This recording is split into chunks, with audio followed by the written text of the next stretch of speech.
Hi everyone, thanks for choosing to watch this video. I opted to leave the breakdown process of this love seat out, but after I watched this video and as I was putting it together, I decided to go ahead and leave this as a part of it because I think it's very important to be able to see how this love seat is broke down, and the way that it's broke down will be the same process as it will be putting it back together.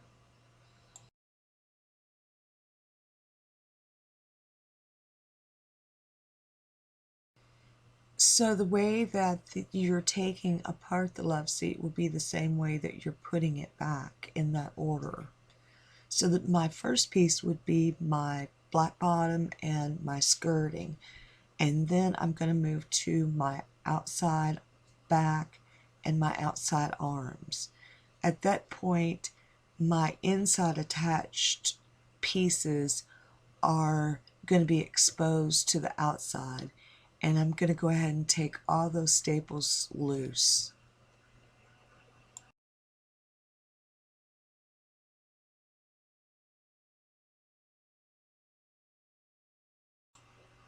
It's always a good idea to mark your pieces as you're taking them off so that there's no confusion when you're putting your new pieces on. You can write on them or number them. It just saves in the long run when you have a pile of pieces that you're picking through. And some of them you might want to save for patterns. I like to mark my lefts and my rights, tops and bottoms, just for reference in case I get confused or there's a piece that I'm not sure of. I can always go back and pull a piece from my pile, and I usually don't throw them away until I complete the job. Here I'm working on my deck, and I've taken my denim and my face fabric and I've left about a 1/2 inch seam allowance. I have a center, which is the cording on it. As you can see, it's been sewed, and then I have a center marked on my love seat, and I put it in place, and then I hold it down with T-pins, and then I go back and I put a slip knot in the center, and I work my way out. I work from the center to the outsides. Once I get to the outside, then I put another knot in it to keep it in place. I'm using a heavy-duty nylon thread and a number 3 curved needle. Once I get the front hand sewed in, then I like to go to the back and the sides and pull my fabric through. And once I have that stapled down, then I go back to the front and attach my front with staples. It just stabilizes the seat, the decking, before I start pulling and tugging to even up the front.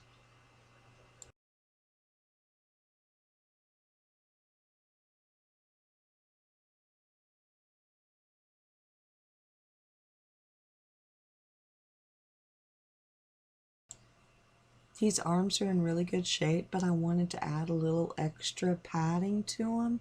So here I've added a 1/2 inch Dacron.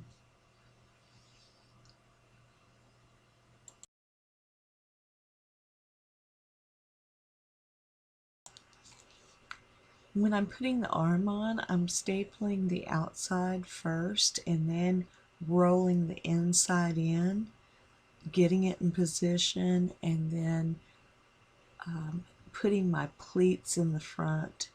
And that's stabilizing that inside arm. Once I have that completed, then I'm moving towards the back and making my cuts into that inside back and pulling them through. And if you'll notice that cut that I'm making, there is a board in there that I've can feel with my hand. And so I'm making a cut straight into the center of that board, and then I'm going at a V. It looks like I'm cutting into a V shape, and that's what wraps it around that board.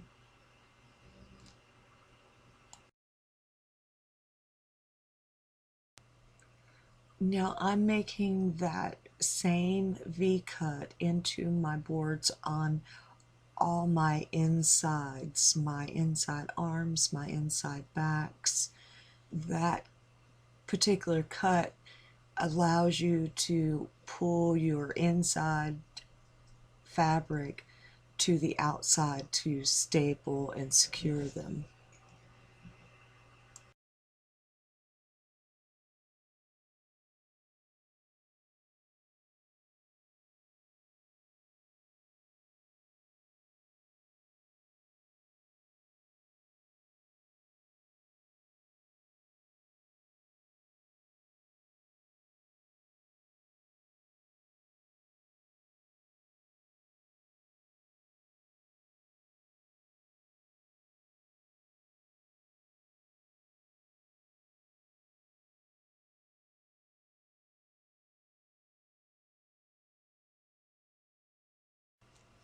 Now I'm starting to work on my material and getting some patterns ready for my bottom cushions.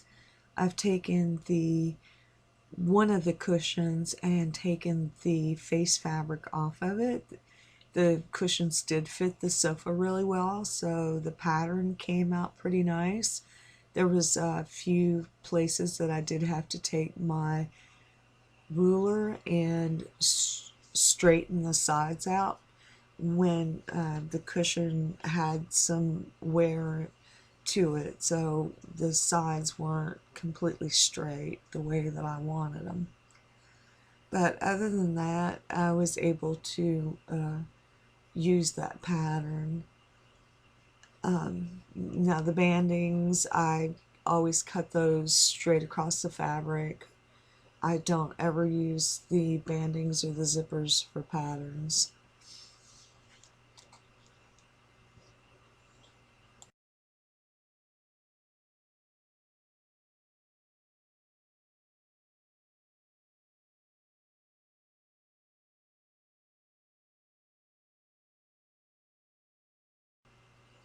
It doesn't look like there's much of a pattern on this fabric, but there was.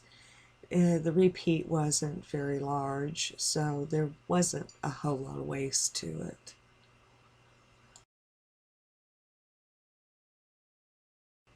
Once I have my first pattern made, I'm going to make an identical one to match it. So once I cut the first one out, I just flip it over and I'll make my opposite side, which is going to be identical.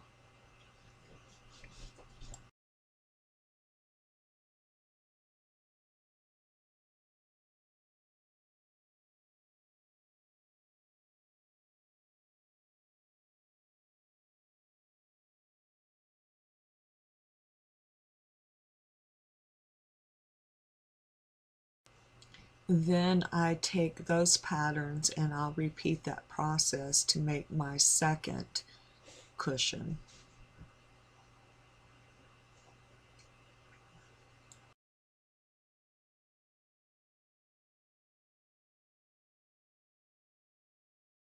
I'm using just a steel weight, and that's holding the fabric down so that it doesn't move as I'm cutting it.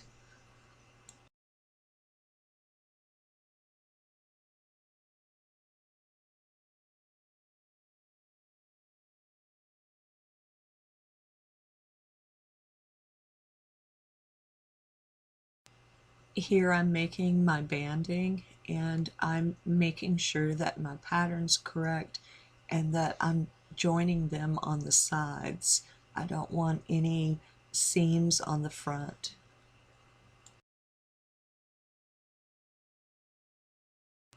And now I'm cutting my inside backs. I'm using also the pattern. I like to iron my patterns out really well before I try to take and make them into a duplicate.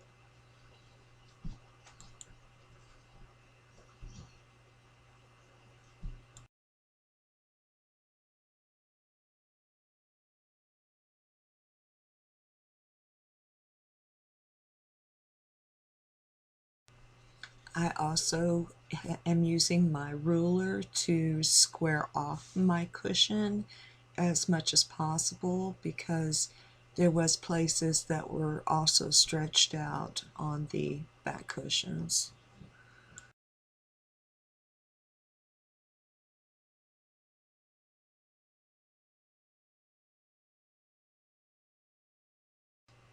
And once I've squared them, I can always go back and cut if I need an angle or if I need to taper a cushion from the corner to the center.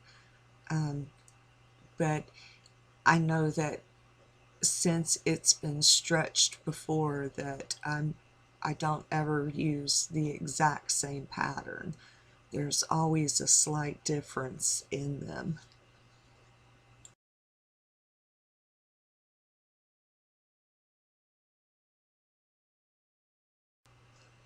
I also like to iron pieces as I'm going along, and when I'm putting my banding together, getting it ready to sew, I like to use a stapler, and once I've sewed those pieces, then I can pull the staples out. But that keeps my pieces in line, and I don't have to fool with that once I get to the sewing machine trying to match it up. I can go ahead and staple it and have my pieces ready to sew.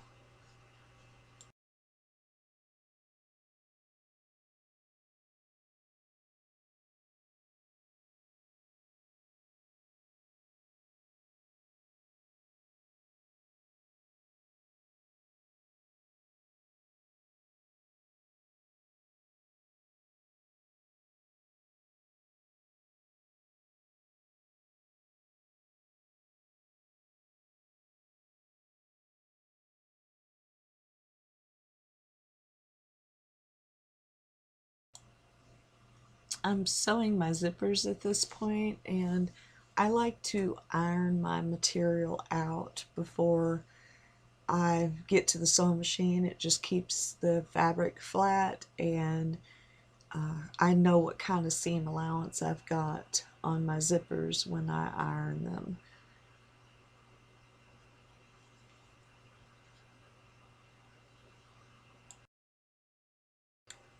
Now I'm sewing an inside back cushion, and I'm allowing for my cording to extend the length of the cushion and also sewing a pull across the bottom. And that cording pull and the fabric pull will be what will go underneath the cushion and attach to the outside back frame to hold the cushion stable. I like to make sure that my pull material and cording is long enough that when I attach my cushion to the sofa, I have enough to pull and move my material around so that my cushion will go into place where I want it. I can always cut it when I'm finishing up the sofa, but if it's too short, then it's harder to pull and maneuver around, so I always add a few inches to it. And sometimes there's not enough material to make your pulls, so if you run out of fabric, you can always add another fabric like some denim to use on your pulls. I like to use the original fabric if there's enough and I'm not running short.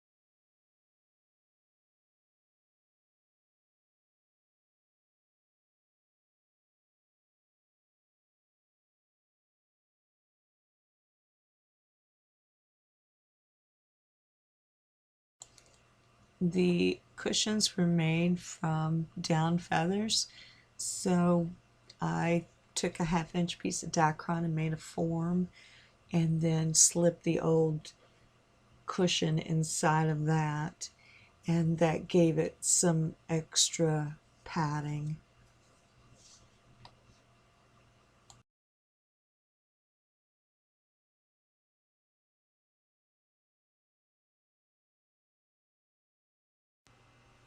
Now I'm working on the inside back Dacron, and I'm just kind of feathering off any lumps or humps or places that have been pressed in that would leave knots underneath the new Dacron that I'm putting on.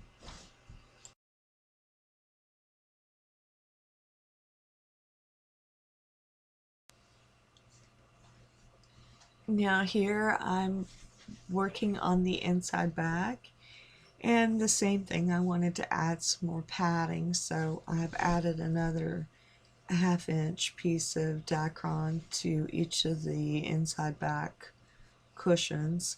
On these sides I had to add a piece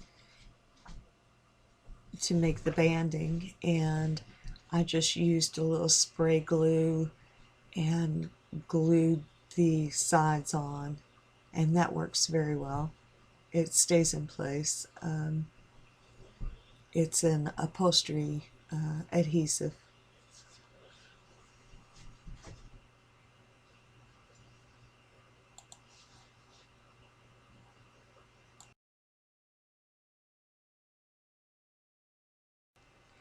As I'm putting my inside back cushions on, I'm going around and working with the cording to make sure that it's smooth and it's all going in the same direction.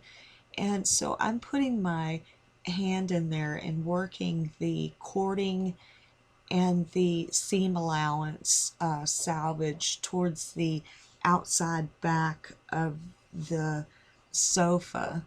So all the cording salvage is going to be running in the same direction. I don't want it in the front of the cushions because then you'll see it. So I also do that for my bottom cushions as well. All the salvage will be going towards the banding and not the top facing of the cushions.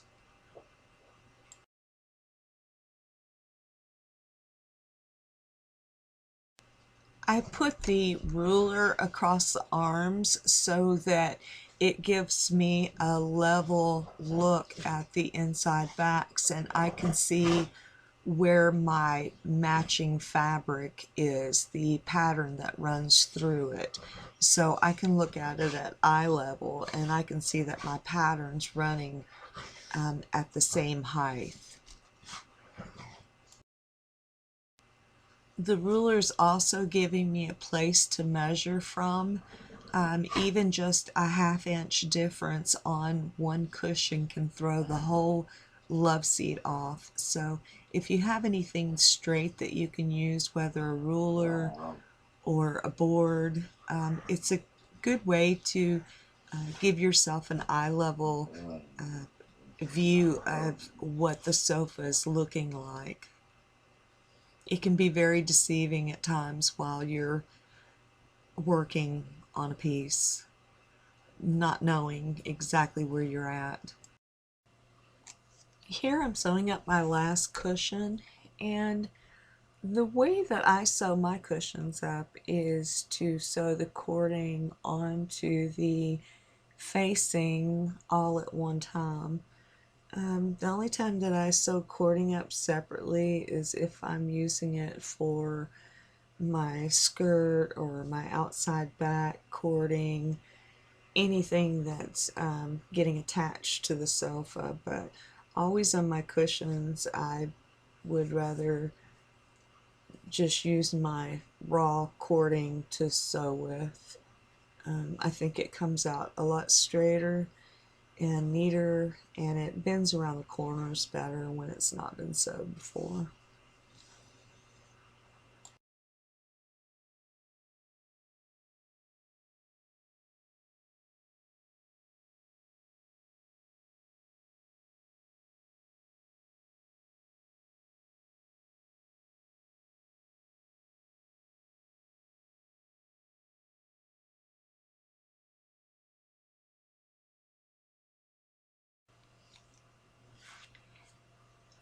I think the inside back is probably the hardest part on this love seat to get done, and that's because I have to keep running from the front to the back to see what I'm doing. It's nice if you have a mirror in front that you can look at and be able to tell what's going on. But I have a regulator and I've got some pillow stuffing, and that's what I'm putting into my corners to draw them out.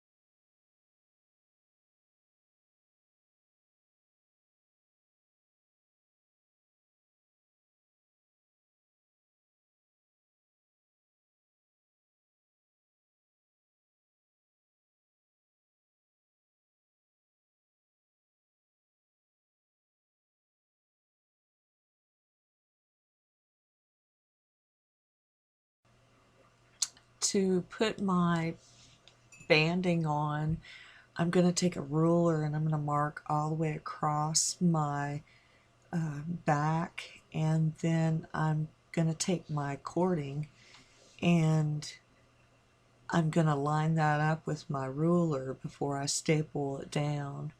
Once I staple it down, then I'm putting my banding material on it and stapling that, and then I'm going back over it with a piece of cardboard tack strip, and then I'm adding my 1/2 inch Dacron on top of that and stapling it down to give it some padding.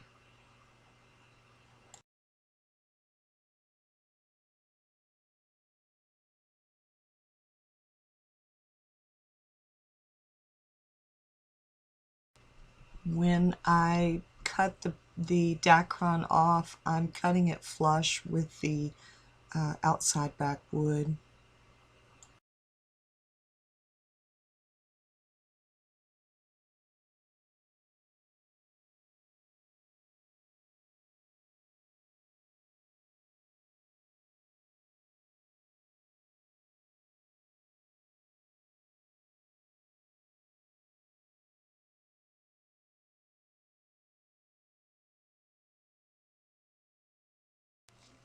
Here I'm just going over what I've already done, and I'm making sure that everything is closed up because I've already gotten the insides already, and now I'm getting ready to put out on the outsides. So I'm just walking around the love seat and making sure that everything is tacked down and ready to be sealed up.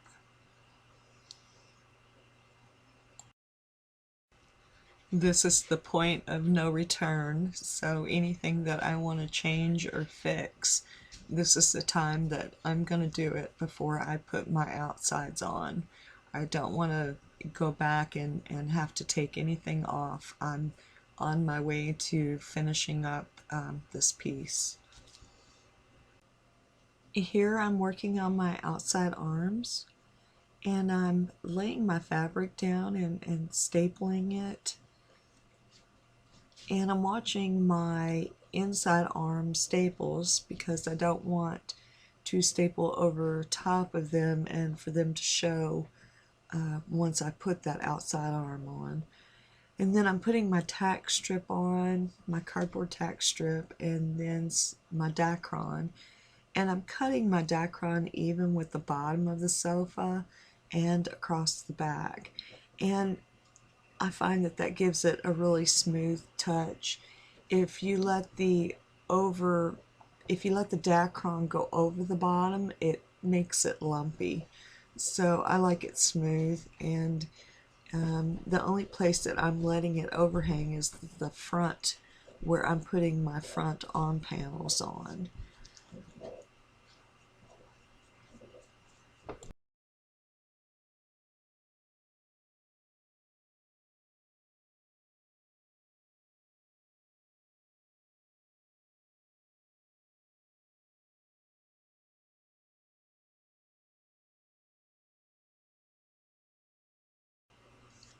My next step is putting the cording on the outside back, and I'm doing that with just feeling the wood.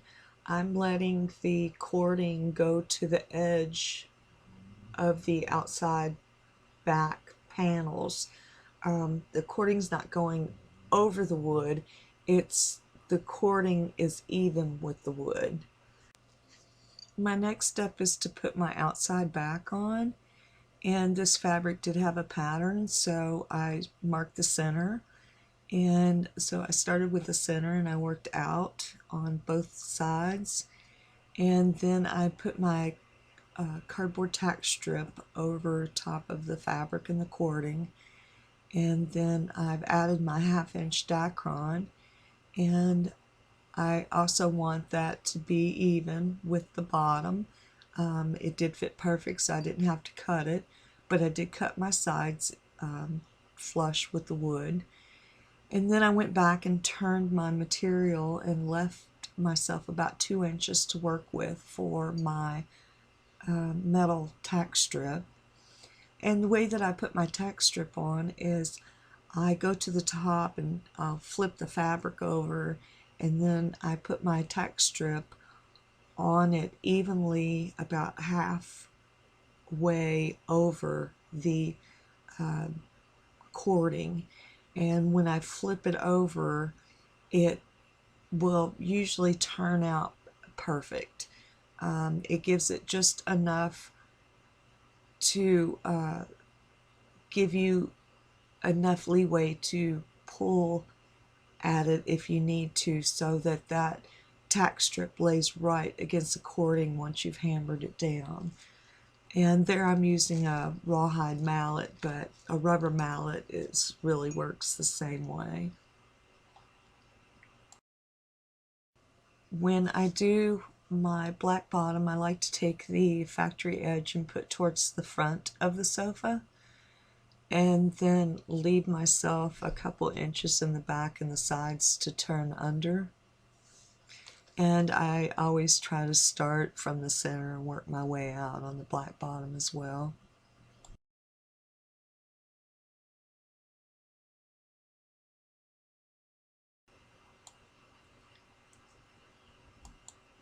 Here I'm attaching my front panels that I've upholstered, and I'm using my Air brad nailer, and I was able to do that with this piece because the fabric was a loose weave and it didn't leave any nail holes.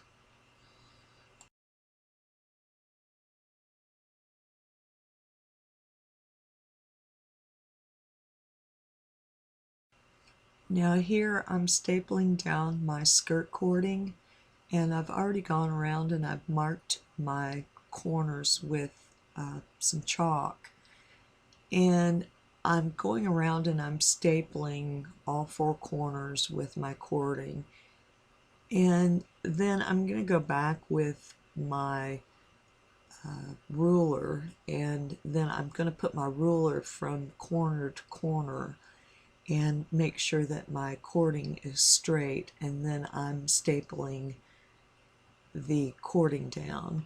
And if you'll notice, the back side, it sits lower in the back, so I've had to raise that cording, and it tapers from the back to the front. There's about maybe a 2-inch difference there. And that's real important to make sure that you measure that out and you don't just follow the line on the bottom of the sofa.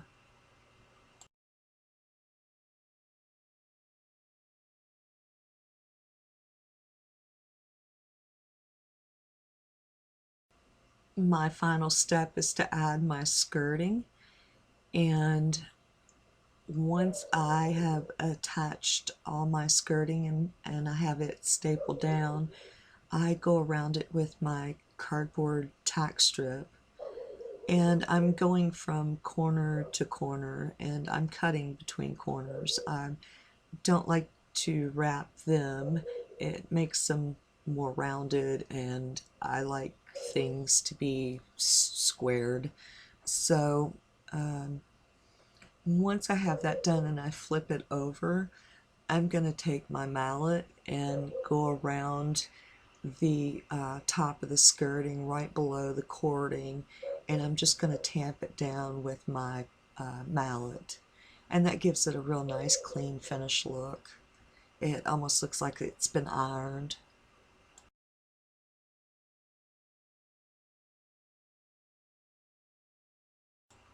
I did take an extra step with the sofa, and I took a iron and I steamed all the pleats around it.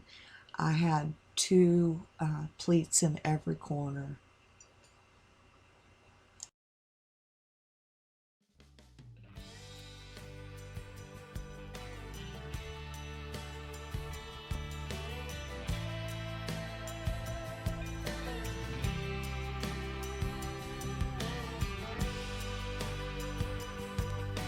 I hope you've enjoyed this video, and if you have, please like and subscribe.